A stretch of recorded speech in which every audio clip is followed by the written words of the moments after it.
you on this cold winter morning. I know you suffer. I know. My wife is the same way. My wife grew up in El Salvador. She's still not used to this weather. She's been here 40 years now. So praise the Lord. Just one announcement. I just wanted to once again remind you of Wednesday evening prayer and Bible study. We are going through a series by Dr. Tony Evans, one of my absolute favorite teachers. So please come on out. And as for today, we are continuing our series on what the Bible says about money. My favorite subject. Everybody's favorite subject, right? So today we're going to talk about what the Bible says about debt. So, pop quiz. Is debt a sin? No. Okay, got one no. Anybody else? Got a lot of shaking of the head, right? Well, the short answer is no. The Bible does not prohibit debt. However, the Bible has some very strong warnings about debt. And, the other part of that is that debt can be a sign of discontentment. And that was principle number 3 that we talked about last week, right? Contentment is very important when it comes to handling your money. The Bible says that the love of money is the root of all evil. And the love of money comes from being discontent with your life. And debt, excess debt can be a sign that we are discontent. And I've kind of realized that over the last couple of years in my life, that I have been just a little discontented with my life. And I've been using travel to kind of make up for that. And unfortunately, it was travel that I couldn't afford outright. So we have accumulated a little excess debt that we are now having to pay. And it just goes to show that no matter how long you've been in Christ, I mean, these are lessons that we continue to learn every single day of our lives. I mean, the Bible isn't something that is just for Sunday morning. It is something that is practical for everyday living. Had I acknowledged my discontentment a few years ago and dealt with that, then we wouldn't be in the financial situation that we are in now. And I think that's the biggest thing that we need to understand is that money may just like with any with a drug or any other habit, it may soothe you for a short time. But it does not solve the underlying problem. And if you really, if you want to live for Christ, we've got to solve the underlying problems. The second thing is that excess debt can also be a sign of poor stewardship. Now that was principle number 2, right? Principle number 1 was that God owns it all. Principle number 2 is that we are stewards of God's property. And excess debt can be a sign that we are being poor stewards of God's property. Now look, we all go through emergencies. People lose their jobs. Things happen, and medical emergencies happen that we're not always prepared for. I'm not talking about those things. Look, those things happen, and we get through them, and God helps us to get through them. And sometimes they involve getting into a little debt to get past those situations. Those are extreme circumstances. I'm just talking about in your normal everyday life, when you're just making your decisions on how to spend that money that God has entrusted to you. We need to make sure that we are being good stewards of His property. All right? So that's number 1. That was number 2, right? I don't remember. I'm a little off today, but it's all right. You guys are going to help me, right? That's what discussions are about. Right? So, if I'm a little off, I'm just going to turn it over to you guys. All right, so let's talk about that. So, how does that make you feel? We just talked about Debt is not, and the three things that we just talked about, debt is not necessarily a sin, but the Bible does have some very strong warnings about debt. Debt can be a sign of discontentment, and it is also a sign of poor stewardship. So I do want to turn that over to you guys and see what you think of that. How does that make you feel? Is anybody brave enough to share their own situation like I did? Go ahead. I think in some ways, some debt is unavoidable. Like if you have a mortgage, you're in debt, but you need a mortgage. You know what I'm saying? So I mean, sometimes it's unavoidable in a sense. You know? I don't know. Well, and it's good that you bring that up because I look at a mortgage much differently than I do any other debt, because you are going to pay for your housing, right?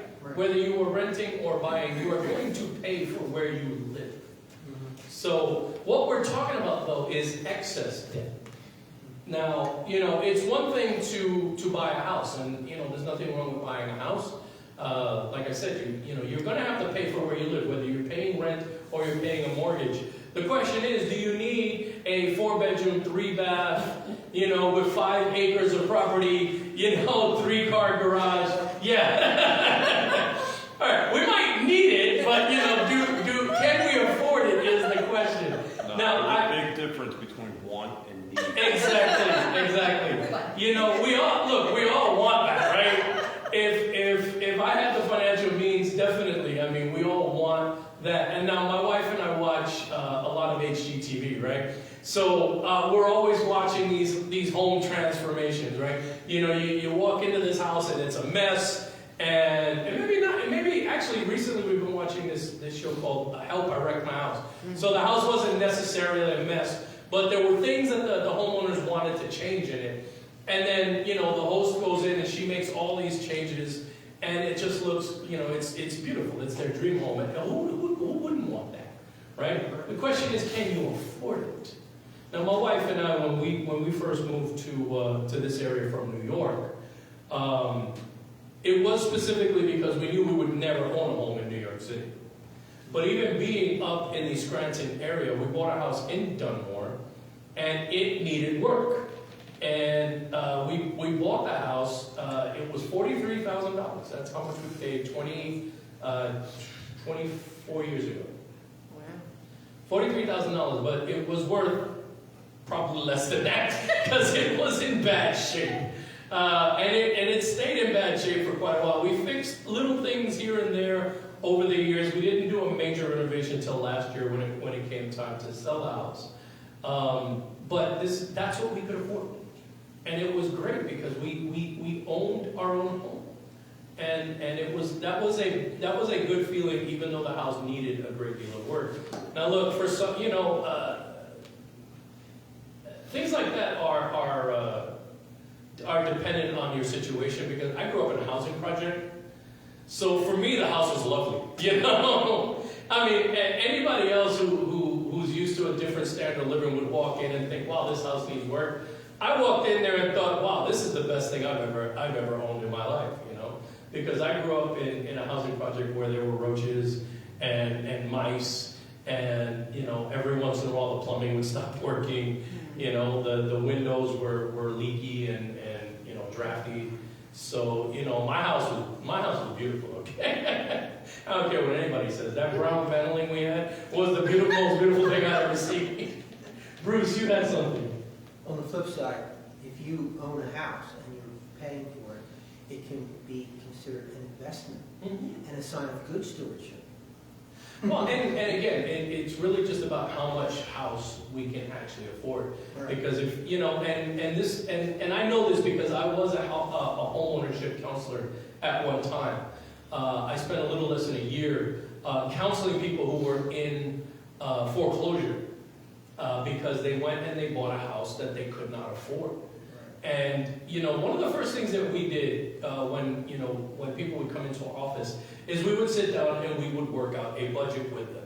We would have them bring in all of their bills, every single one. Just bring in a copy of every single bill that you have. We would sit down. We had a form that we filled out. We filled out all of the line items, all of the regular stuff, food, clothing, electricity, gas, all of that stuff, taxes, because you gotta pay taxes when you own a home. Because you don't actually own the home. You didn't know that, right? The government actually owns your home. That's why you pay property taxes. So we would go through the budget. We would find, check to see how much they brought home every month against how much that they had to spend every month. And it was no surprise to find in those instances that those numbers didn't match. And the worst case I saw was this young couple, wonderful young couple, had like 8 children, okay? And they brought home, take-home pay between the 2 of them was $1,500. Their mortgage, with taxes and insurance, their mortgage was $2,000 a month. Okay, this was that. Now you know why we went through a housing crisis in 2008, because this is the kind of stuff that banks were doing. They were loaning money to people that had absolutely no ability to pay it back, and the housing prices were completely inflated back then. So a lot of times people would think, oh, I can just sell my house and get my money back. No, because nobody was going to pay what you paid for your house back then. And I dealt with a lot of situations like that during that time, where people just got into debt that they could not manage. And that's exactly what we're talking about here. And that definitely comes from a lack of stewardship. It's like, it's a disconnect between reality and what what you fantasize about. Look, everybody wants to own their dream home. I get that. But you know what? It's in the end, do you really want to have the bank foreclose on your property? Because that's what happens when you owe more than you have the ability to pay. And I dealt with a lot of homeowners that either had to declare bankruptcy, and we'll talk about that today, or they had to give up the house to the bank because they just couldn't afford to hold on to it. And this is what we're talking about. Debt, again, is not necessarily a sin, but excess debt is what the Bible is talking about. When it warns us about debt, it's excess debt that the Bible is talking about. So going back to the example of a house versus an apartment, you have to do a calculation. I mean, which will be more financially feasible? When my wife and I moved down here, we realized very quickly we were not going to be able to buy a house. There were no homes around here for $43,000. and because of that, and on top of that, taxes and insurance would add another $700 a month to your monthly bill. So you've got to take that into consideration. So my wife and I decided to rent, because we simply could not afford to own a home in this area. At least not yet. So, it's a disappointment. I will admit that. It's a disappointment going from owning your own home, especially having recently renovated it, to having to live in an apartment. And look, the apartment is fine. It's kept up. It's, but it isn't like, it wasn't recently renovated. Okay, let's just say that. So it is an adjustment, and I understand how people feel when things like that happen, and they, and what might lead you to making those bad choices. But unfortunately, the toughest thing that we have to do is to always think ahead. That's the hardest thing that we have to do, because we're always thinking in the moment. And that's the problem with debt, is that we get into debt because we're not thinking ahead. We're not thinking about how that $2,000 of debt today will end up costing us $5,000 down the road. We're only thinking about, what that $2,000 is going to buy us right now. And that's the problem. And that's what leads to poor stewardship, is short-term thinking. And again, I mean, I am a perfect example of what not to do, guys. I mean, this is one of those times where I'm going to tell you, do what I say, not as I do, right? But I have learned that lesson, and I am reversing the poor decisions I have made in the past. We are paying down the stuff that we have accumulated. But I wasn't thinking about the long-term, the long-term ramifications. I just thought, hey, we could take a 7-day cruise for our anniversary, and that would be a lot of fun. And yeah, I'm still paying for that now, I wasn't thinking about that part of it, and yeah, the memories are great, but the cruise is over, the debt remains, And it's the same thing with married couples when you go into debt for a wedding. This is the thing that drives me crazy, is because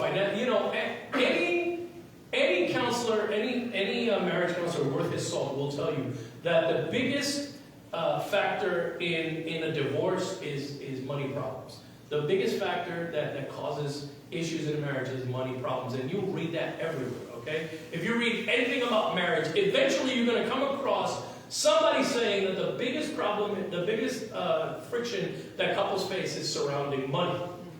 And yet they still will go into debt in order to get married, and then they get divorced, and they're still paying for the wedding after they get divorced, It doesn't make any sense. And this is why the Bible has so many warnings about debt. Anybody else? Before we move on. Yeah, maybe we won't move on because my computer's... Oh, there we go. All right, I got it back. So, first things first, all right? So when we talk about debt, the fact of the matter is we have to pay back what we owe. It's just that simple. Psalms 37:21, the wicked borrow and do not repay, but the righteous give generously. Proverbs 22:7, the rich rule over the poor, and the borrower is slave to the lender. Actually, that verse was supposed to be up in the last section, but you had it anyways.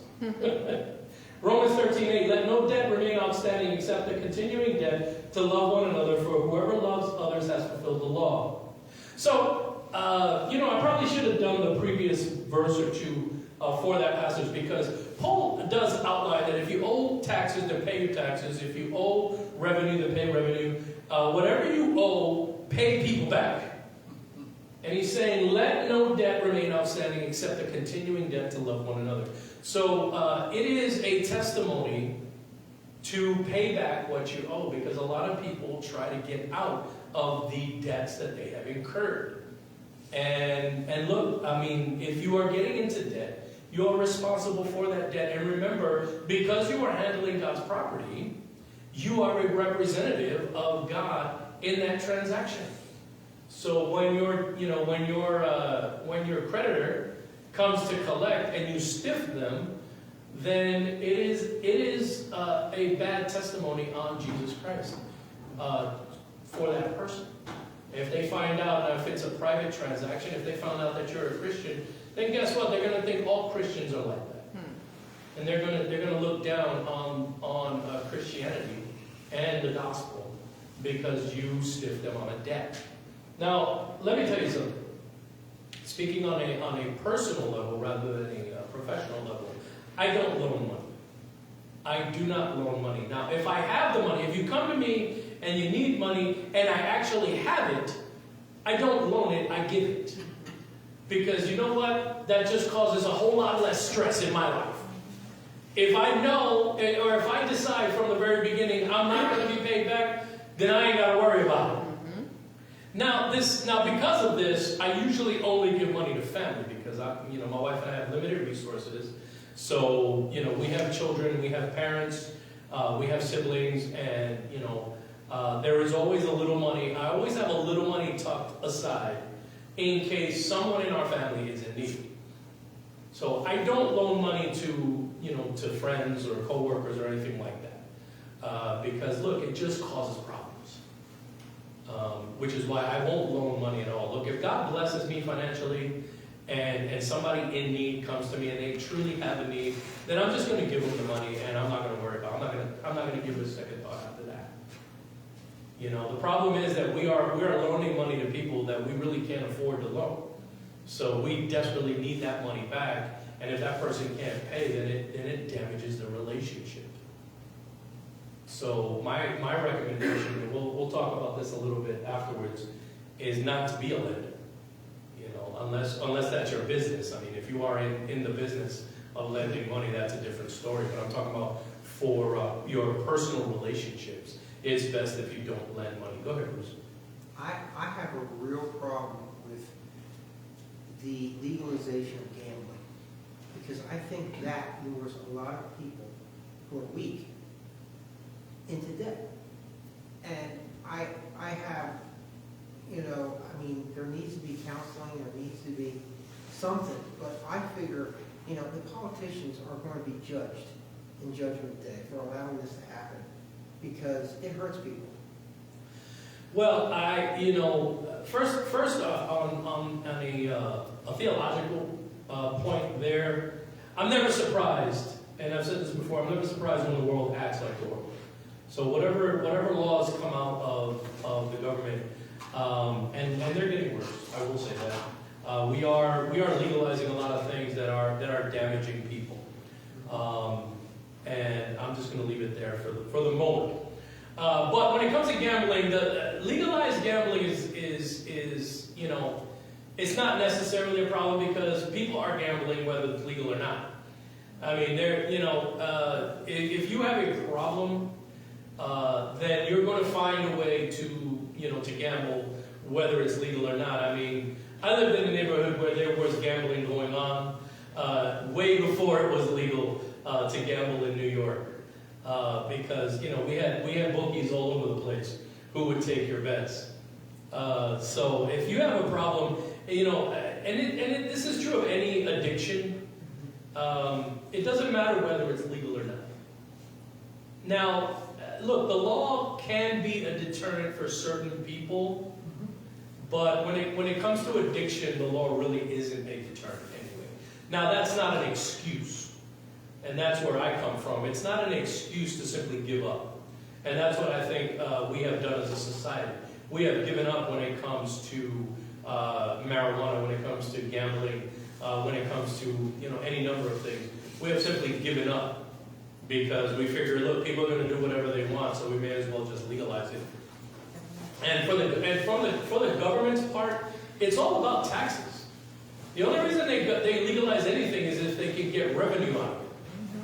Because the government never tires of spending money. There is never going to be a time when the government says, you know what, I think we've spent enough money. Right? I've been alive for 53 years. I've never seen that happen anywhere in the world. There is never a government that says, oh, I think we've spent enough money. So, and this is the problem.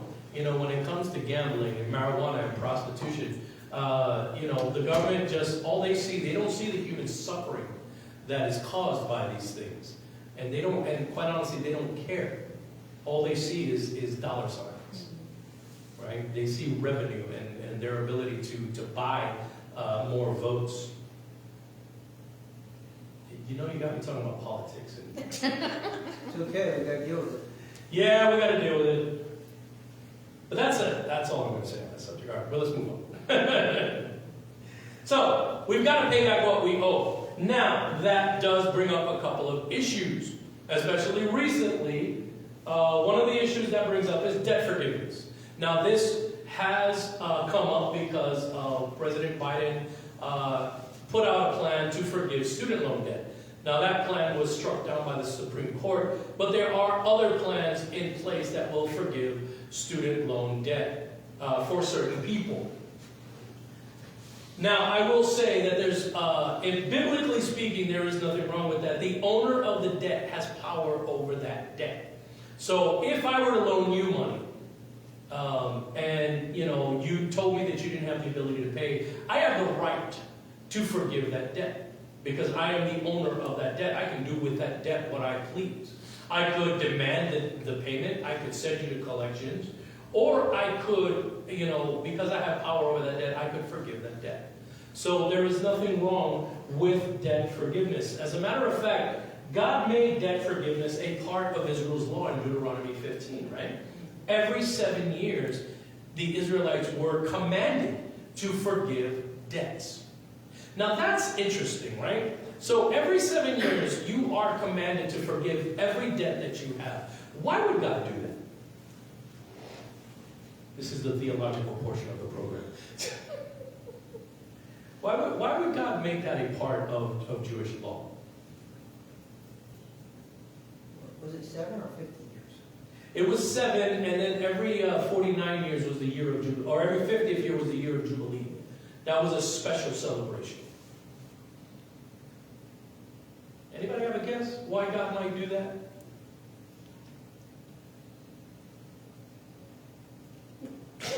Your face is talking really loud. It has that problem. Well, so 7 is one of those numbers, I think it's the year of completion. Yeah. So it's done. So that's maybe why it's every 7 years.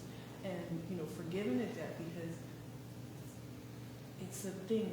Jesus has, forgiven the debt that we owe that we can never pay. Mm. And so maybe You're on the right track there. From a spiritual standpoint, number one, it does point to Jesus Christ. The forgiveness of a debt is what the gospel is basically all about. Is God paid a debt that we could not pay, right? Now, the main point here, though, is that God wanted His people to show compassion to each other. He wanted compassion to be the main theme of their economy. Not, He didn't want them taking advantage of each other. And, the biggest problem with capitalism, now look, I am a capitalist, all right? I'm not a communist. I don't believe in just chopping things up and sharing it equally, all right? If you work hard, you deserve the fruit of your labors.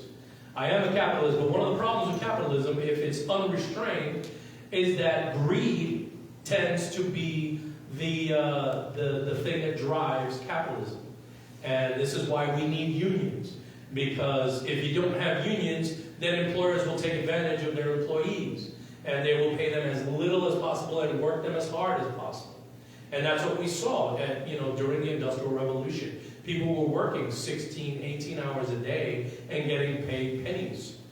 Barely enough to live on. So, that's why we needed unions to come in collectively together to fight for better wages. And this is why we have such a high standard of living. So, unrestrained capitalism is guided by greed. And you need some guardrails to make sure that doesn't, run rampant. So in God's economy, though, is not based on greed. God's economy is based on compassion. And this is why every 7 years He commanded them to forgive the debts. Now, there's a second reason why God might do that, and this is a more practical reason, that it restrains the kind of out-of-control debt that can wreck an economy. And look, we did see that, and I just talked about it, in 2008 during the housing crisis, right? Why did we have that housing crisis? It's because people were completely unrestrained in their borrowing for their homes. And that trickles down. It's not just the borrowing for the homes. Because once you own a new home, what's the first thing you're going to go out and do? You're going to buy furniture, right? So you got to have, look, you can't bring your old furniture into a brand new house, right? So you got to buy all new furniture. And, you got to buy all new sheets and towels. And, you got to make everything look nice. So people were, charging their credit cards to furnish these homes that they couldn't afford in the first place. So now you're adding credit card debt on top of that. So now let me ask you something. If you're a bank, and you know that in 7 years you've got to forgive all of the debts that you have that have been incurred to you, are you going to be loaning out that kind of money? No. You're only going to be loaning out as much as you think that person can pay back in 7 years. So it allows the economy to grow at a very steady pace, rather than maybe exploding in one shot, and then over the next 5 years contracting, dramatically, as we saw in 2008. I mean, it was a pretty bad time. And as a homeownership counselor, I had a front row seat for that. I mean, I saw many lives ruined because of that, because people were completely unrestrained in their borrowing. And this is the kind of problems that can creep up. And God understands that. God, see, we tend to think that God is only interested in our spiritual lives. God is interested in everything that happens in your life. Every little thing, God is immensely practical in everything that he does. And, having to forgive debts every 7 years is one of the most immensely practical things you can do for an economy. And this is why the Israelites were able to grow. And look, there was no real poverty in Israel during the reign of King David and King Solomon, because they followed God's laws. It wasn't until after when the Israelites started to worship other gods and started to mimic the practices of the lands around them that you started to see poverty creep up in Israel. There was no poverty when they obeyed God. Questions, comments? Come on, guys, that was kind of a controversial statement. You got no feelings on that? Anybody? All right. You're going to let me get away with that? All right. I'll take it. All right, so debt forgiveness. And we know that debt forgiveness, in a spiritual sense, is a core tenet of our faith. That is what we preach. We preach the forgiveness of the debt of sin. There is no way we can pay that debt. Once incurred, it cannot be paid back. It is an eternal debt. But that is the greatness of the gospel of Jesus Christ, because we preach a forgiveness of that debt. And look, is there anything more joyful than having a debt forgiven? If one of my credit card companies sent me a letter and said, you know what, we've had a change of heart, we're going to forgive your debt, I'd be doing cartwheels, man. I'd be in here jumping up and down, praising God all day long. That's what we preach. That's the kind of joy that we preach, is God will forgive your debt. He cancels, as the Bible, as Paul would put it, he canceled our legal indebtedness. That's so, debt forgiveness. Look, I'm not going to debate the merits of debt forgiveness on a grand scale as far as the federal government wants to do it, all right? I make no comment on that. But in general, debt forgiveness is fine.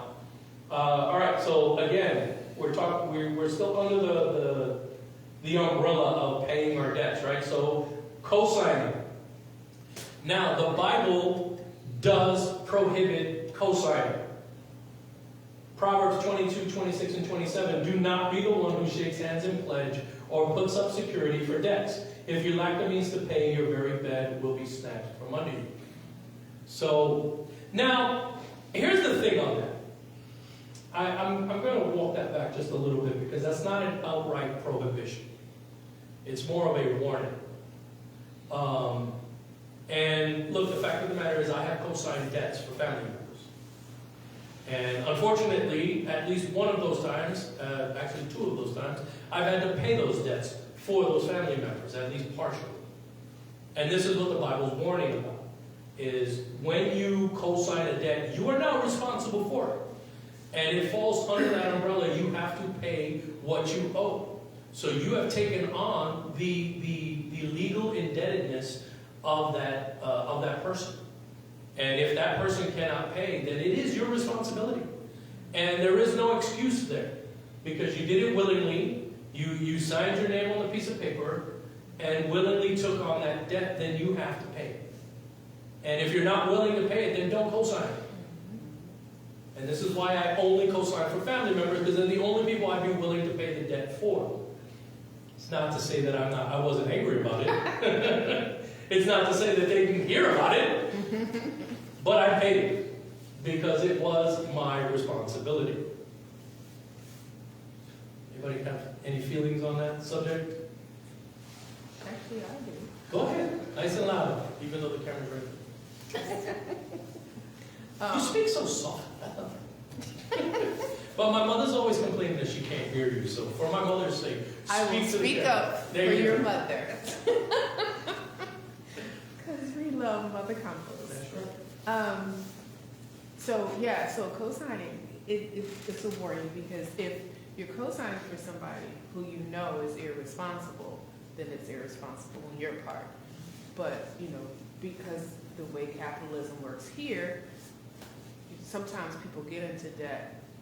Like you said, emergencies happen, and now their credit score is tanked. And so it's not like they lack the ability to pay, but if you have a poor credit score, you pay more interest. But it's like, hey, I need this to do this thing. I'll never get out because I gotta pay so much. So if there's somebody who is more responsible, but maybe had a life situation, then that might be something that you could consider co-sign for. Not that I'm saying co-sign. I'm just saying that that would be something that is not as irresponsible as just somebody who is not good with their finances.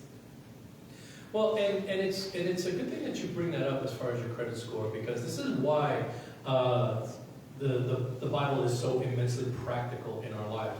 Because the fact of the matter is, when you get into debt that you can't pay, it does affect your credit score. Now, you might not think that's a big deal until you try to get credit again, because your interest rate will continue to go up, and you will end up paying more in the long term when you are irresponsible with your credit. And look, I've had that experience myself. I mean, when my wife and I first got married, we were very irresponsible with credit, and our credit scores were very low. We were able to buy a house because the house was so cheap, but our interest rate was pretty large for that time period. And it was a variable rate because that was the only thing the bank would do. So for the first few years of our mortgage, we actually had a rate that would rise with interest rates. And so, you know, because we were irresponsible before that, we ended up paying, you know, when you look back on it, it's probably thousands of dollars more. You know, now, you know, having learned those lessons, we are a lot more responsible, and our credit scores are a lot better. But, I mean, during that time, we, you know, if you add it all up, I mean, we're talking about thousands and thousands and thousands of dollars. Now, I don't know about you guys. I can't afford an extra thousands and thousands and thousands of dollars. I don't know anybody, there's no one in my circle who can, quite frankly. I don't know anybody in my circle who can afford to pay extra thousands of dollars. And yet we put ourselves in those positions all the time. You know, if you simply just follow what the Bible tells you, you know, the Bible is immensely practical. It will save you so much heartache and so much money as well. Pastor Steph, did you have something I saw you? No, I was processing, and I think that interdependent upon what your background, that could be a thought process that says, oh, if somebody can't borrow money or if somebody has poor credit, it is a reflection of their mismanagement, which is not necessarily true. So for where I grew up in West Philly, like, parents would put stuff in their kids' name. So by the time you were an adult, you already had bad credit. It didn't mean you did anything bad. It just meant that your parents did what they thought they needed to do to be able to get by. Now, you know, you grow, you graduate in high school, you try to get your first apartment, and won't nobody have you.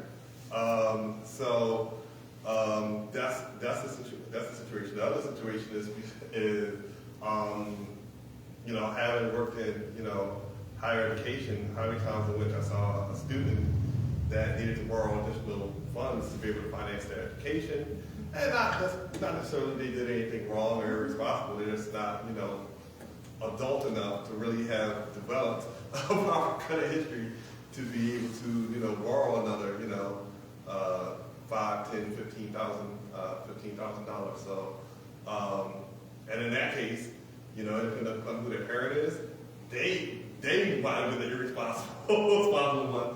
So now, you know, they have to call up their friend, Uncle Jimmy, or whoever the case may be, to help them out of that situation. So I think the evaluation of responsibility is one, and then two, also just kind of like, look, how did this person get into this particular situation is vital, because, you know, I want to have mercy on the person who they didn't do it, it was done to. Absolutely. I mean, and that is something we said that you know, God's economy is based on compassion. And we do need to understand that.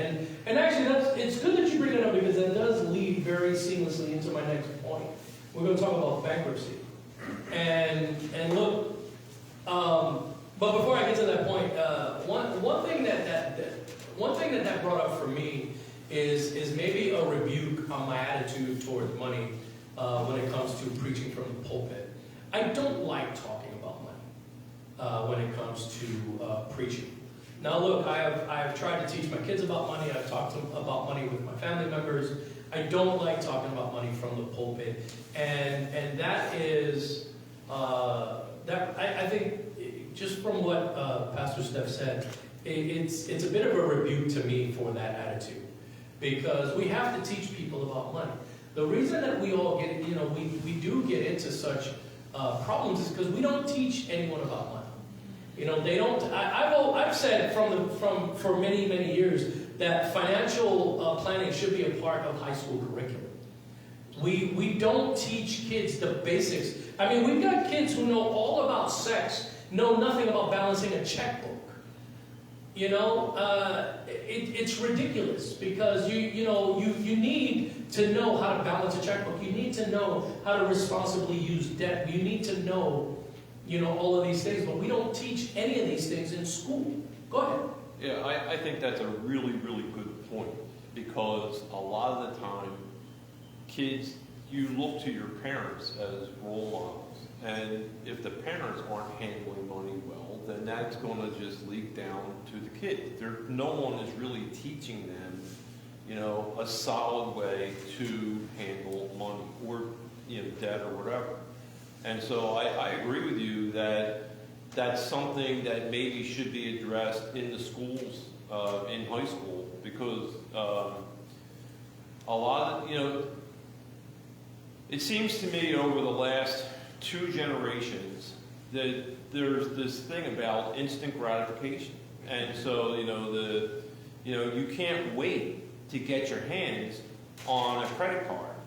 Because and they can't wait to give you money. All of a sudden now, I have the availability to go out and spend as much money as that card will allow, and I'm all for credit limits on credit cards.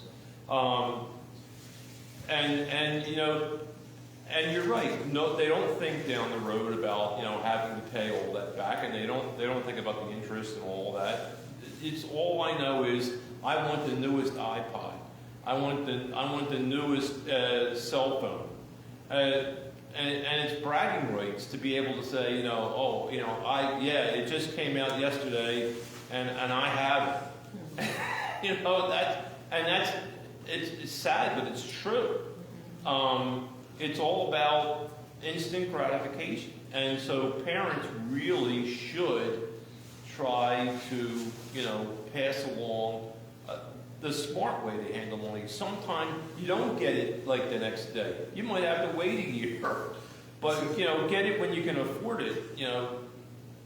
And that's that. And that's why there's a lot of debt too, because there isn't really good, solid education out there, especially for young people. Well, and let's be honest about that. There is an agenda behind that, because 75% of our economy is based on consumerism. And so the government is not interested in teaching us to be responsible, because if we stop spending money, then that affects the economy. Now, what they don't realize, and this is something I heard Dave Ramsey say once, he said, what they don't realize is that I'm going to spend the money anyway. Whether I save it up or I put it on a credit card, I am going to spend that money. But which is better in the long run is the question. And the other thing is, parents can only teach us what they know. And if they didn't learn how to handle money, then they're not going to be able to teach us how to handle money. Now, my mother taught me what she knew. My mother knew how to work. I'll tell you that. My mother taught all of us. There are 4 of us. And the one thing I can tell you is that our employers love us. Because that is the one thing my mother taught us, is she taught us a work ethic. She said, you go to work, you put in, whatever number of hours you have to put in, and you do a good job. And if you do a good job, then you're not going to lose your job. And I'll tell you what, I have gone through, in my company is a third-party contractor. And a lot of the things that they do is, what they do is they'll take a certain number of jobs and they will move them overseas. It's just their business. That's what they do. And so my job has always kind of been in jeopardy because of that. I am the last person they will ever get rid of at my job. On several occasions when my job was being transferred to another place, they had a job waiting for me because they will not let me go. And you know, my siblings have all experienced the same thing, is there have been layoffs at their companies. And yet, their bosses, my sister will tell you, her boss looked her straight in the eye and said, "You will be the last person we ever let go in this company." Because that's what our mother taught us. Our mother taught us to do well in whatever we're doing. So now, but my mother could not teach me anything about credit because she didn't know anything about credit. My mother never had a credit card. So when a bank offered me a credit card, and you know, it didn't occur to me that putting $500 on that credit card was going to cost me $1,000 down the road, or even $2,000. And things like that. And that's something that we do need to teach kids. We need to teach kids that, hey, you might get that iPod right now, but that iPod's going to cost you 3 times as much when you're done paying for it. And by the time you're done paying for it, you probably added more debt to get the new iPod. Right. And it's already going to be obsolete before you even pay for it. Right. This is why I hate technology. Because you never have the latest thing. As soon as you buy it, it's already obsolete. Somebody else comes out with something else. It's like, I will never pay $1,000 for a phone. I promise you that. I promise you, I will never, ever pay $1,000 for a phone. Okay, the last phone I owned cost me $10 because it was being discontinued. All right? It was being discontinued, and the only reason I got rid of it was because it was discontinued, they weren't updating it anymore. So I had that phone for 7 years, though. And I kept using it until I couldn't use it anymore. And the phone I have now was on sale. I paid $50 for it. Okay? I'm not paying $1,000 for a phone. I don't care what it can do. If I pay $1,000 for a phone, it better be able to do my job for me. All right? Let me go on vacation. I just start the phone and it does my job. Then I'll think about paying $1,000 for a phone. What was I talking about? See, you got me going on the iPhones. I feel very strongly about that. But it's not just the iPhone. I mean, it could be anything. I mean, we're talking about buying a house that you can't afford, buying a car you can't afford. Let me tell you something. I owned at one time a Pontiac G6, was it? Yeah, it was a V6 engine. I love that car. Okay? I got on the highway now. You guys have never driven with me.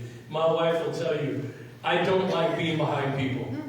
I mean, they could be going the speed limit. They could be going over the speed limit. I don't want to be behind them, okay? So whenever I get the opportunity, I will pass people. And in that car, I can pass people like that. All right? I had to sell the car because there came a time where my wife lost her job. And was on unemployment for a while. We decided to send her back to school rather than immediately going back to work. So guess what? Something had to give. We couldn't afford a second car payment at that time. So I had to sell the car. And luckily I paid a lot less for that car than it was actually worth.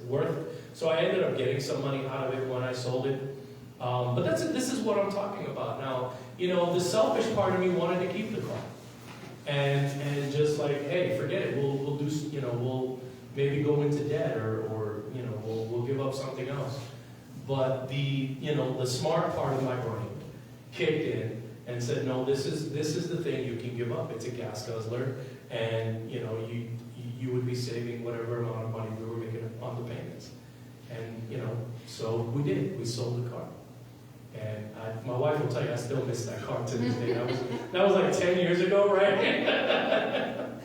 I still talk about that car to this day. But it's exactly what we're talking about. It's that it goes back to that principle. The third principle we talked about last week is the discontentment in your heart.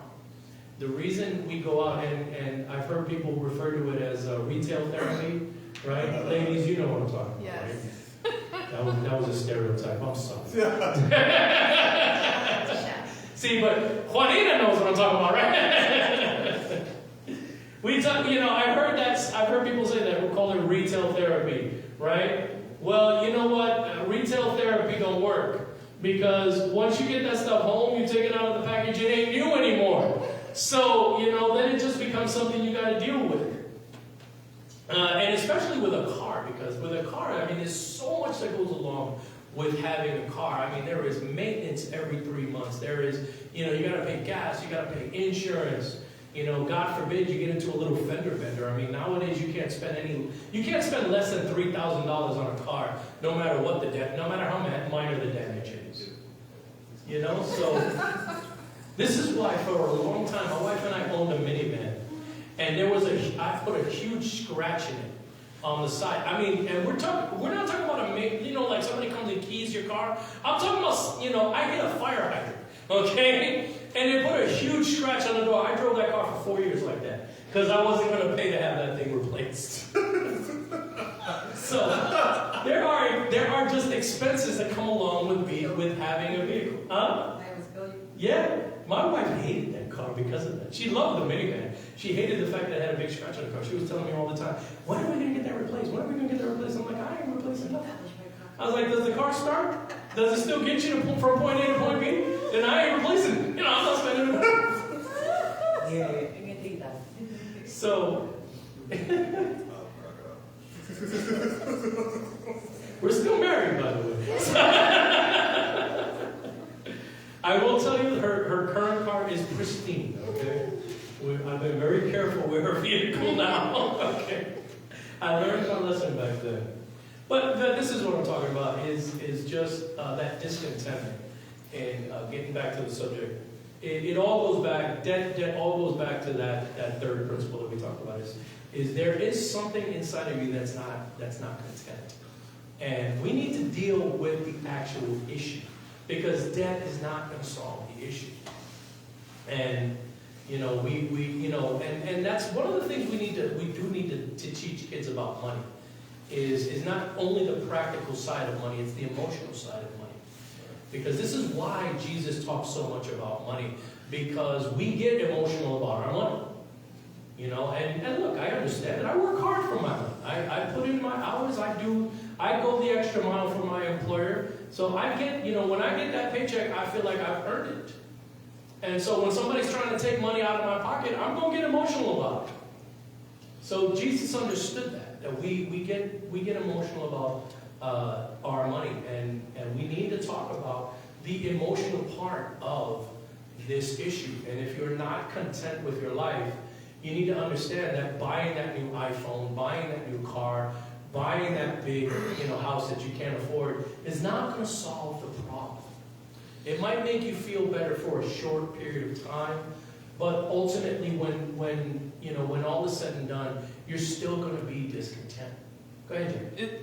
It's a status, too, because all of our advertising, for instance, is just geared to, your life will be better. You want this new car.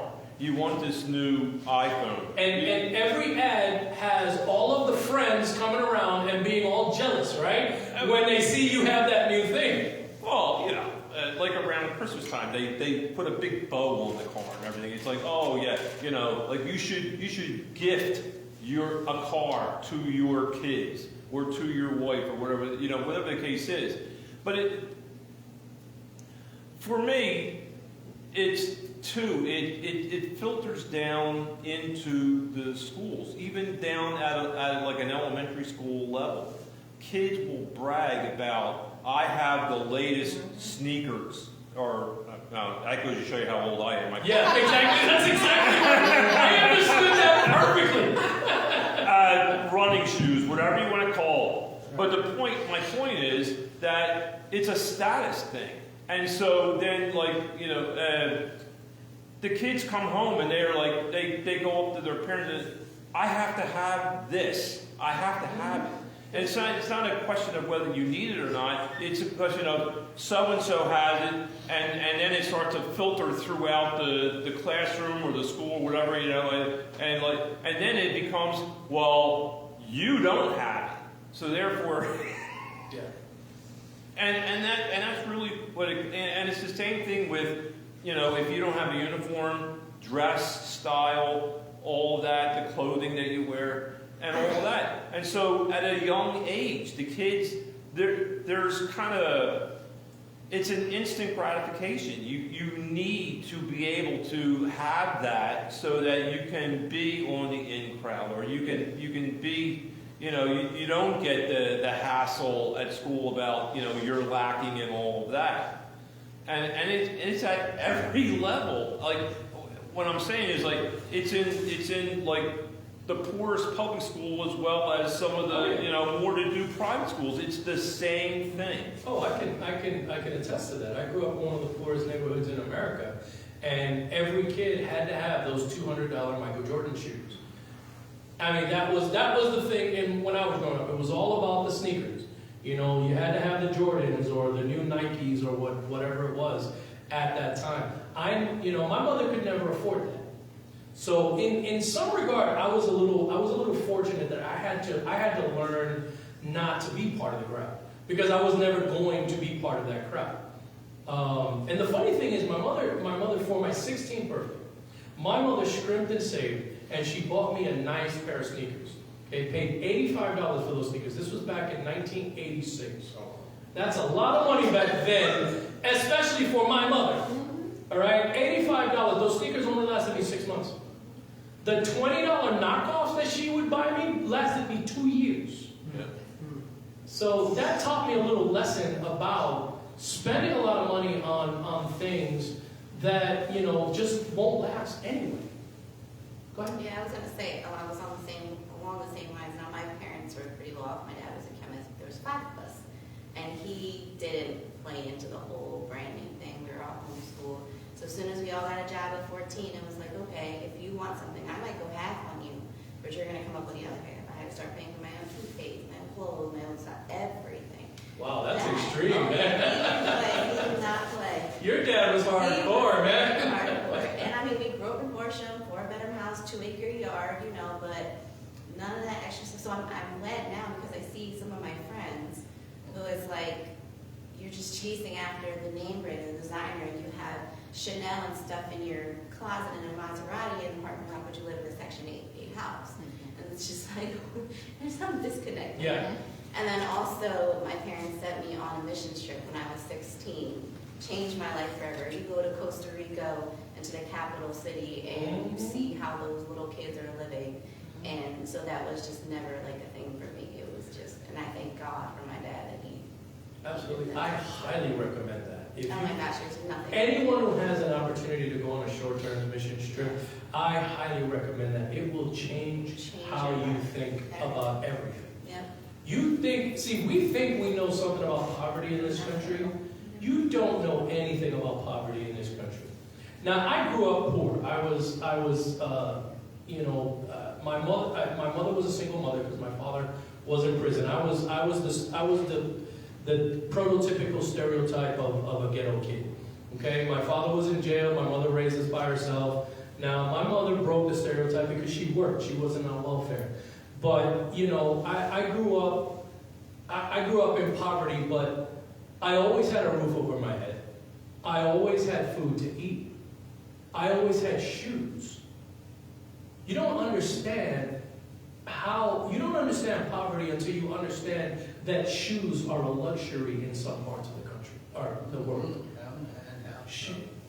Shoes are absolutely a luxury. My church, a few years ago, took a trip down to El Salvador. And everyone who took that trip came back completely changed, because they were ministering to people who lived in shipping containers. That was their house. It was a shipping container. And they were so grateful just to have a roof over their heads. And a lot of these neighborhoods, they have sewage running right down the street because they don't have proper sewage. You think you know poverty, you don't know nothing about being poor. Ooh, we're getting deep now. I like it a lot. Now, as far as my kids are concerned, I did try to teach them about money. When it came to, now look, my kids wanted the new iPhone. They wanted, my son wanted a car. And basically I told them, look, you want these things? Go to work, okay? I told my daughter was one, because my daughter was always wanted the new iPhone. I said, fine, you want the new iPhone? You know how you're going to get it? You go to work and you save up the money. She did. She actually did. She went to work, she saved her money, and she bought the new iPhone back then. Which I was very proud of. Now, I could have stopped her and said, do you really want to spend that kind of money on a phone when you could, put it away? But you know what? I was so proud of the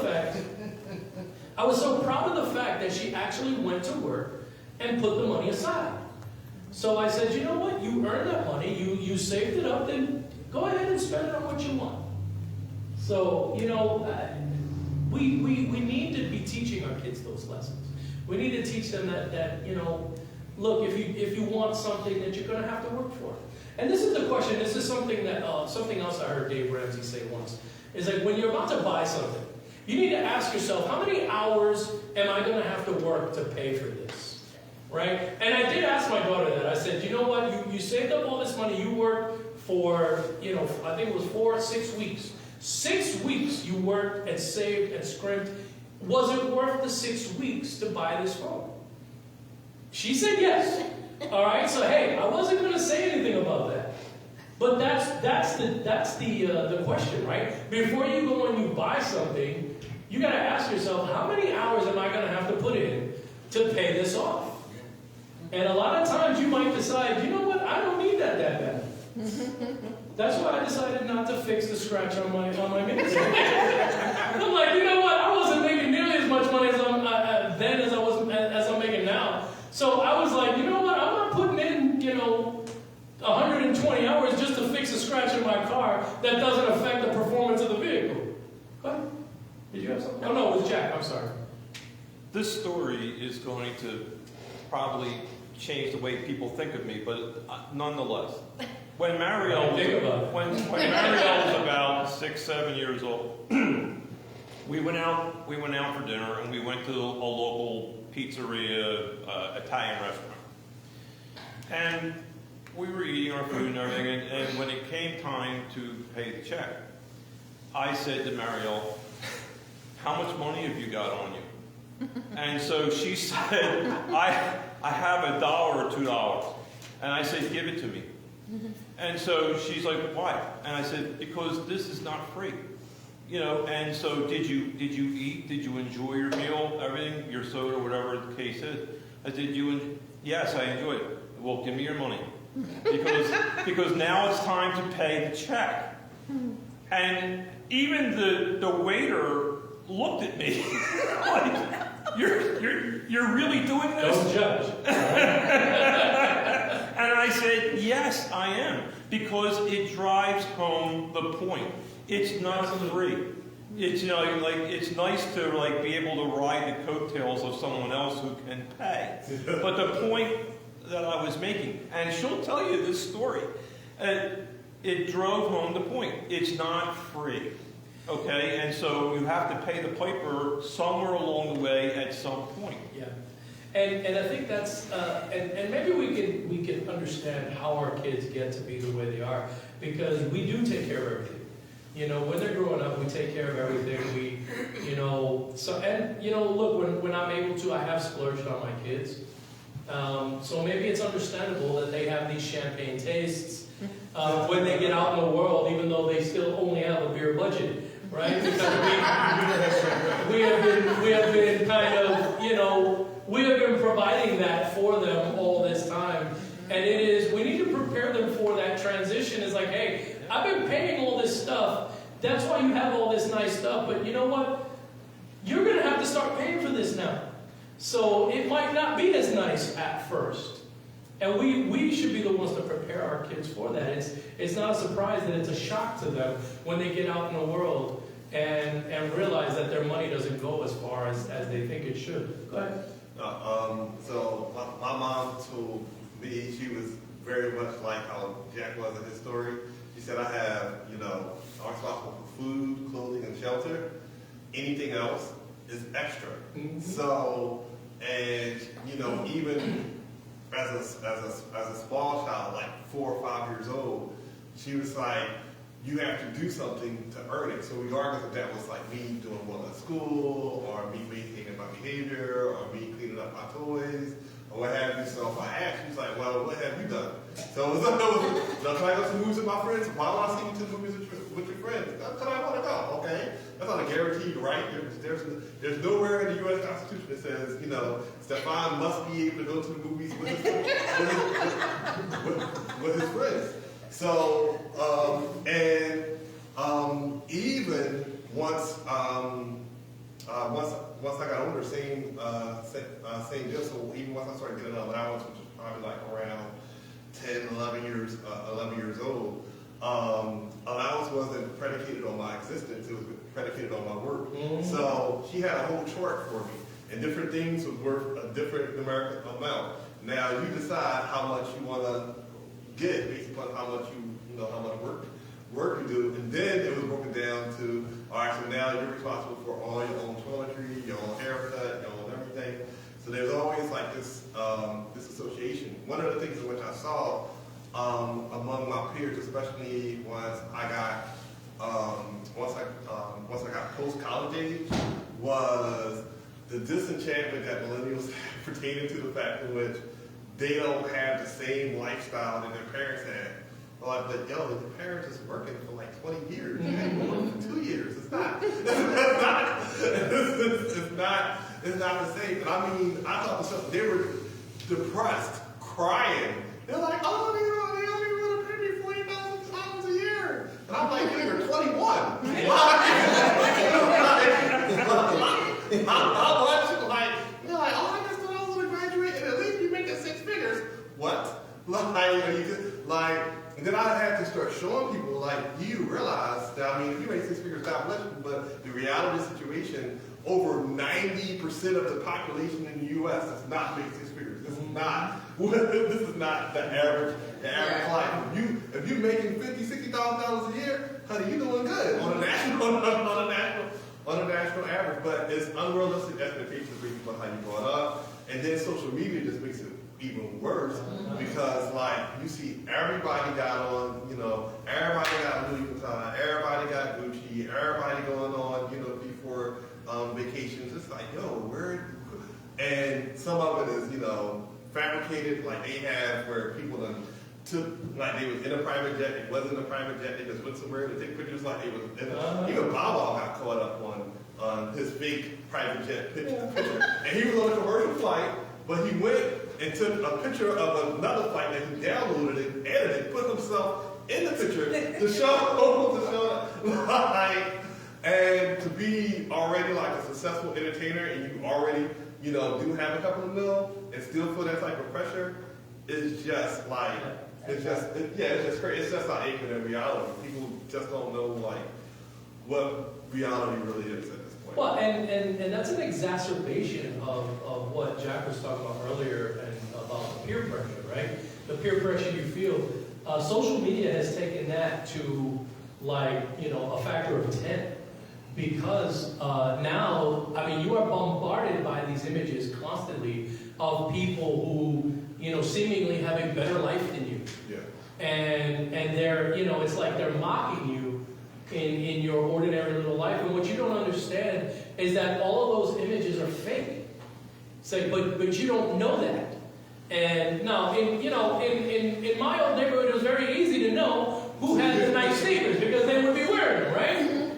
So it wasn't like, you could pretend to be rich when we were growing up. But now with social media, I could be any level of prosperity I want by just cropping the picture properly, right? And I could make anybody jealous of my life. And I love telling this story because this is the thing about social media. You can pretend to be anything you want. My wife and I went through a very difficult time in our marriage where we were very close to separating. We were very close to getting divorced. But on social media, everybody thought we had the happiest marriage. I had people coming up to me in my job, just telling me, oh, I saw your pictures on Facebook. You guys look so happy. Oh, you must have the most wonderful life. I was like, yeah, if you only knew. Right? But that's the problem with social media, is people lie. Shocker, right? People lie online. Breaking new ground here at Cornerstone Christian Fellowship. We're exposing the truth. Right? People lie on the internet, but they're creating this discontentment, inside of us because we are bombarded by these things. This is the problem with having a smartphone that has all of these alerts. You're on Twitter, and Twitter's always telling you about the new Twitter or X. Yeah, it's now X. The new tweet that this star has put out. They're showing you these private jets, right? That they're probably not even riding in, and you're feeling all this jealousy over something that's not even happening. So this is the point here that we're trying to make is we need to deal with the discontentment that we feel. And look, maybe you'll never ride in a private jet, but so what? God has blessed you regardless. God has blessed you, and we need to learn to think that way. If you start thinking that way, if you're content with what you have. Now that, again, we did say this last week when we talked about contentment. Contentment doesn't mean that you just stay where you are and you never try to move. There's nothing wrong with advancement. There's nothing wrong with investing and making money. There's nothing wrong with that. It's the love of money that is a sin, not money itself. Money is a tool. And if we see it that way, we understand that it's a tool, and we use it properly, then we can use it to honor God as well as have a decent life. But it all starts with contentment. You've got to be content with where you are in life so that you're not going into debt to buy all of these things that you really don't need and are not going to satisfy you anyway. All right, this is good. All right, so let's quickly finish this up. So bankruptcy. All right, look, the Bible doesn't really talk about bankruptcy because it really wasn't an option. There was no option to go bankrupt in biblical times. If you couldn't pay the debt, you were sold as a slave. So thank God that's not the case anymore. So my personal feeling on bankruptcy, look, is first of all, if you are responsible, if you are using your money in a way that honors God, and you lose your job through no fault of your own, the economy tanks, whatever, your investments are hurt, and you find yourself in such dire financial straits that you have to declare bankruptcy. Again, look, compassion is the way that God's economy works. The theme of God's economy is compassion. So, I would have compassion on a person like that. Now, if you are simply going out and spending money you don't have, and just running up your credit cards just because you can, then I'm not going to look as favorably on that if you have to declare bankruptcy. I'm going to tell you that the wicked person borrows and does not pay back, because that's what the Bible tells us. I cannot have compassion on that situation because you have been an unwise steward. Now, if you are a good steward, if you are doing all the things that we're talking about, all the things that the Bible tells us that you're supposed to be doing, and you had a medical emergency, and all of a sudden you got this hospital bill of $100,000, and your company goes through a downsizing, and you lose your job, not because you did a bad job, but just because they had to cut head count, I'm going to have compassion on that, and I'm going to tell you, I think it's okay if you declare bankruptcy. So it is all about how you have gotten to that situation. If you've been irresponsible, then I'm just going to quote Proverbs to you: the wicked borrows and does not pay back. But if you've been responsible and things have happened that you have not been able to control, then I'm going to have compassion on you and say, maybe you should declare bankruptcy. Or, as Pastor Steph brought out, if somebody else steals your identity and runs up a whole bunch of debt that you didn't even know about, and the only way that you can get back to the starting line is by declaring bankruptcy, again, I'm going to have compassion on you because that's not something you can control. All right? Questions or comments on that? I don't think that's as controversial as what I said earlier. So, but hey, I never know what's controversial with you guys.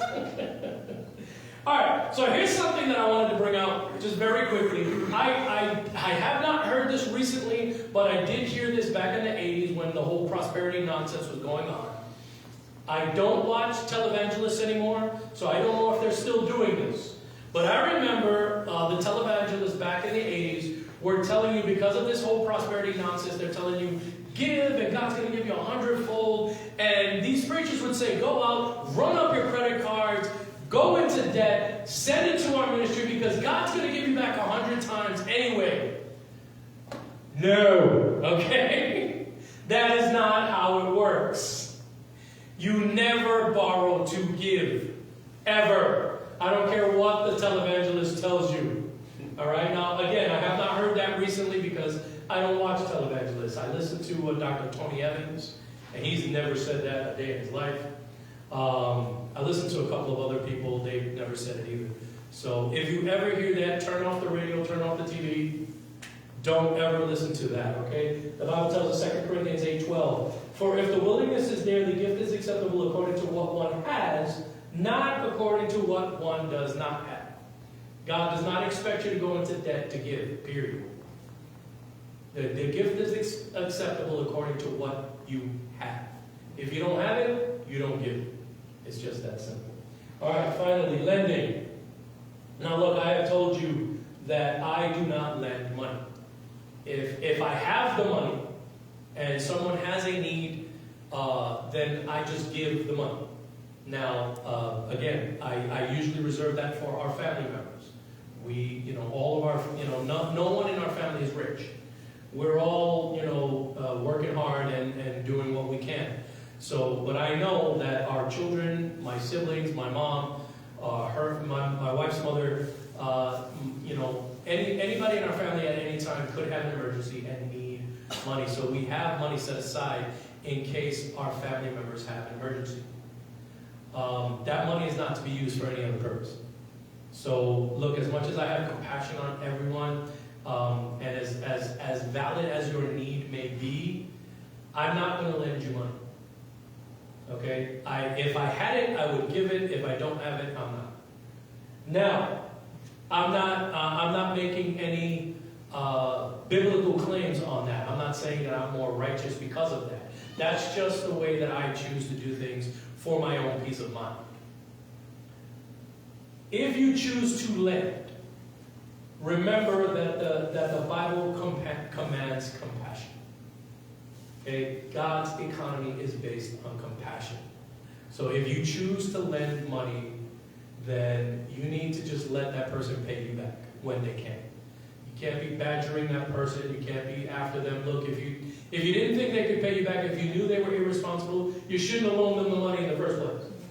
So if you make the choice to lend money, then be compassionate. That's all the Bible commands in terms of that. Exodus 22:25 and 27 says, if you lend money to one of my people among you who is needy, do not treat it like a business deal. Charge no interest. If you take your neighbor's cloak as a pledge, return it by sunset, because that cloak is the only covering your neighbor has. What else can they sleep in? When they cry out to me, I will hear, for I am compassionate. That's God's economy. God's economy is based on compassion. Okay, Matthew 5:42 says, give to the one who asks you, and do not turn away from the one who wants to borrow from you. Again, that's based on what you have, not on what you don't have. If you don't have it, then you can't give it. Your first responsibility is to your own family. We talked about that last week, right? It's like the person who does not take care of their family is worse than an unbeliever. So you take care of your family first. If you have extra after that, then and somebody has a need, then meet that need. But I don't know any of us here who have any extra after that, so I don't think that's going to be a big issue. But if you do, look, if you have extra, God commands you to be generous. That's the other thing. If Paul spells this out very clearly, to command those who are rich not to be conceited, but to be generous. God's economy is based on compassion and generosity. All right? So, the bottom line on debt, okay, look, debt is not a sin, but from a biblical point of view, we need to avoid debt as much as possible. Okay, we need to deal with the issues that are really driving us to spend this money. You've got to deal with the discontentment that you feel. And again, I admitted to you guys that I'm dealing with that now. I dealt with my discontentment by taking expensive trips. That was a mistake. That was not a good use of God's resources.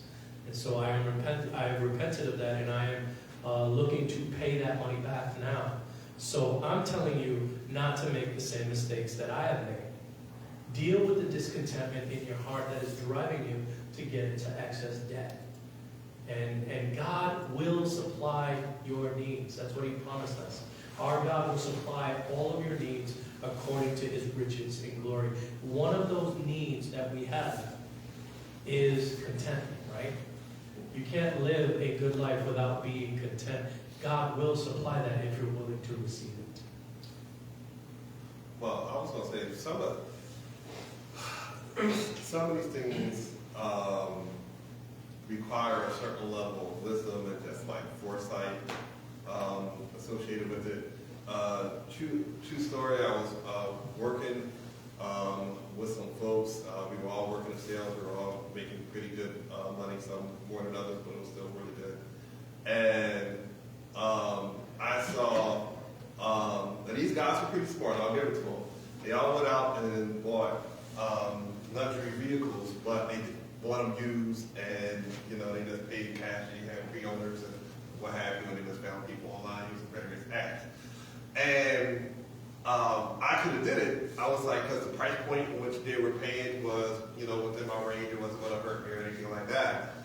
But after they purchased the cars, and I saw how much they paid for the maintenance of the cars, and at the time, I would go with a Valvoline and get an oil change, which I would get a Groupon for, right? So this is true. And I'm paying $20, and these guys are paying, $250. And I'm like, Yep. then I need to get a headlight change, and I would just go to my local African auto mechanic guy, and I would just pay him $10, and I'm watching them pay over $150. And I said, oh, I can't, I can afford the vehicle, but I can't afford to buy it in this lifestyle. I was think I'm gonna be upset. So that's what kept me from doing that. I think the ability to kind of like not just say, hey, what is this going to cost me immediately, but what is everything associated with it? Oh, okay, the house. I can afford the house. Well, if the property taxes is $25,000 a year, are you cool with paying $25,000 a year? Like, you gotta think ahead. And I don't know if everybody, at whatever age bracket they may be, may have a certain level of wisdom. The other thing is, the thought pattern, and I only know this from talking to other folks, so people think, well, it's two levels, and they're both bad. So one is this. One says, whatever I get my money, my job, my business, whatever, and, I spend it the way in which I please, and then I'll go ahead and figure out how to pay the bills. The second one is, I'll go ahead and pay the bills, and then after that, this is all mine, and my mortgage is paid, my rent is paid, we got food on the table, so what? Who cares after that? Versus, and this is just how I was raised, like, okay, how much you want to give to church? Then it was, okay, how much you're gonna save? Like, I was taught to save 20% of whatever you make as minimum. When some people hear 20%, they're like, oh my God. And I'm telling you, I worked a job being an urban missionary, and my income literally was like $250 a week at that job, and I still saved 20% based upon that knowledge. Then that's just money for you to save to hopefully grow and all of that. That's another conversation. But then it was surprise expenses. So that you're going to have expenses associated with your car. At some point, you're going to need to change the brakes. You're going to need to get your oil changed, so forth and so on. So now, once you allocated all of that, now was, and this is why. And if you don't do it that way, and then you just pay the necessities of life just to be able to exist, and if something does happen to your automobile, somebody hits your car, or all of a sudden you have an unexpected expense, you have no resources to pull from because there was no foresight to, this being, an element. That's why I'm never ever, I'm not big on car notes anyway, but I'm never going to get a car note that's exactly what I can pay. Because now I'm like, if this is exactly what I can pay, hey, what's going to happen when I need to, when I need to pay more. So yeah, I just think it's a level of just like wisdom and like foresight, or even the idea of people, living below their means. Like, I was taught you should never live at a place that's greater than 1/3 of your income for the entire month. People be living places that's, half their income for the entire month. Actually, the percentage that the banks will tell you is 60%. Okay. And here's the thing, and to go along with that, when I was a homeownership counselor, this was one of the things that we did tell people, because the banks will tell you that you can spend 60% of your gross income on housing.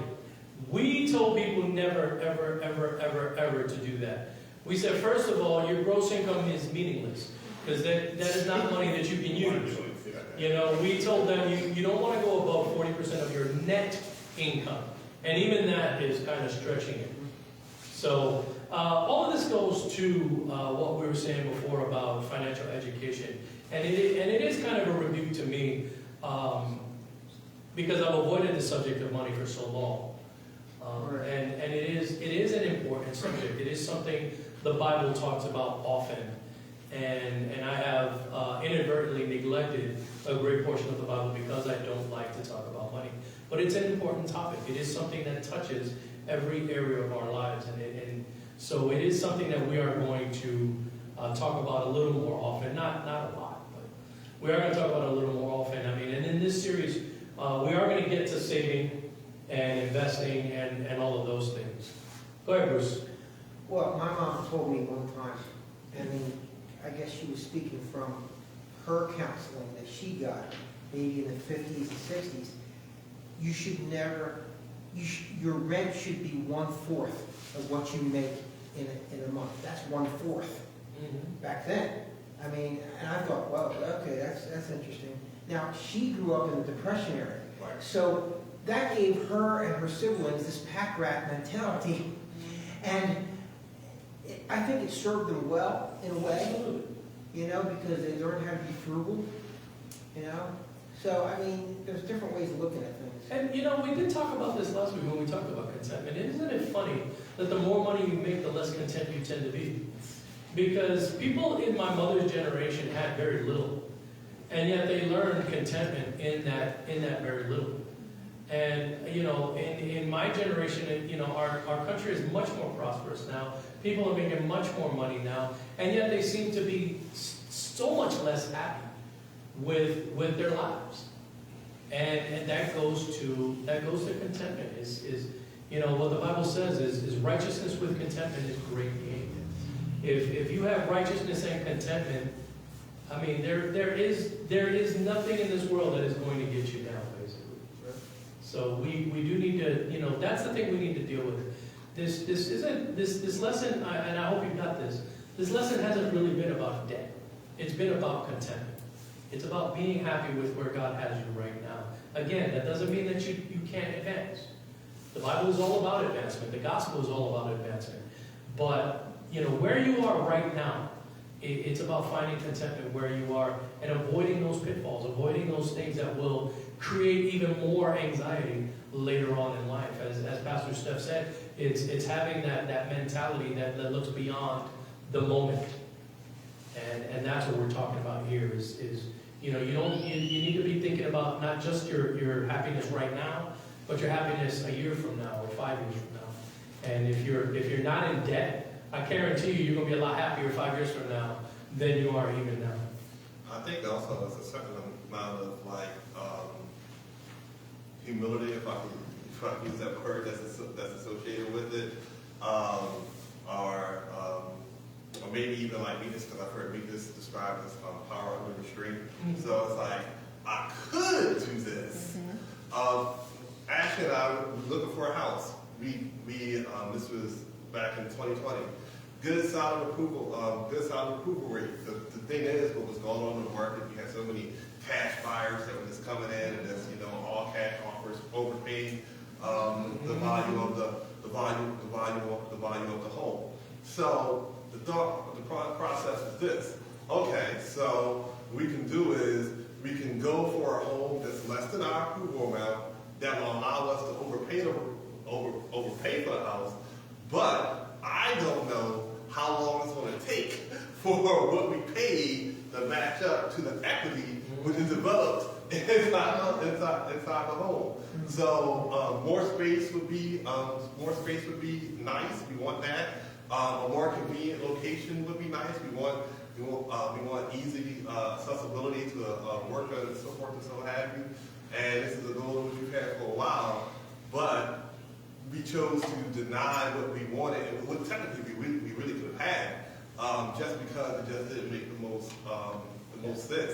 And at a time when everybody was buying new houses and people were celebrating online and everybody and their best friend, and I was like, yeah, I see this. I said, I'm not going to give, you know, these people extra, you know, tens of thousands of dollars, you know. If I had extra tens of thousands of dollars, that's what I would choose to do. I wouldn't choose to give to a mortgage company. Well, and I'm seeing a lot of that is similar to what we saw in 2008 when I was a homeownership counselor. I mean, people are overpaying, or were. I mean, that's not the case now. People, the market has kind of shifted. Yeah. But people were overpaying for the houses.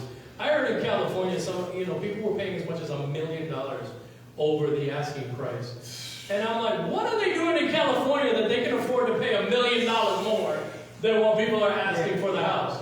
It's like, where are you working on? Yeah, what are you doing? and how do I get in there? You know? So, I missed the boat here, Ed. seriously. But you know what? And here's the thing. The same thing happened in 2008. People were buying houses they couldn't afford. They were celebrating. Missed much. They were celebrating, and everybody was happy until about 2 years later, they were all in my office talking about being evicted and being foreclosed on.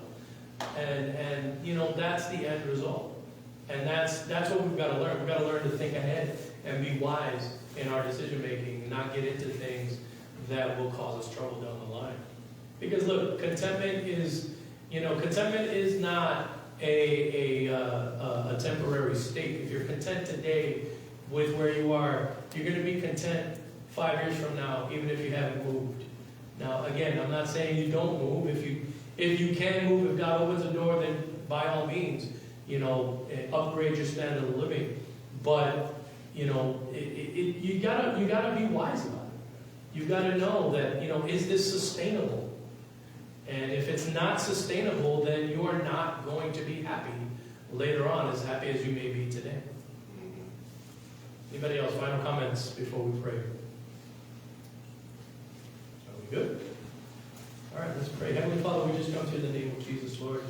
Father, help us to get that in our heads, dear God. Help us to understand that this is about contentment. It's not about money. It's not about how much we make or how little, and it's not about where we live or what we think about our standard of living, Lord. It's simply about contentment, Lord. Help us to understand that, dear God. Help us to use money the way that you would have us use it, Lord Jesus. Not the way that we want to use it, but the way that you would have us use it, and help us to find contentment in that, Lord. That is our prayer. Bless these people as they go. In Jesus' name, amen. God bless you, church.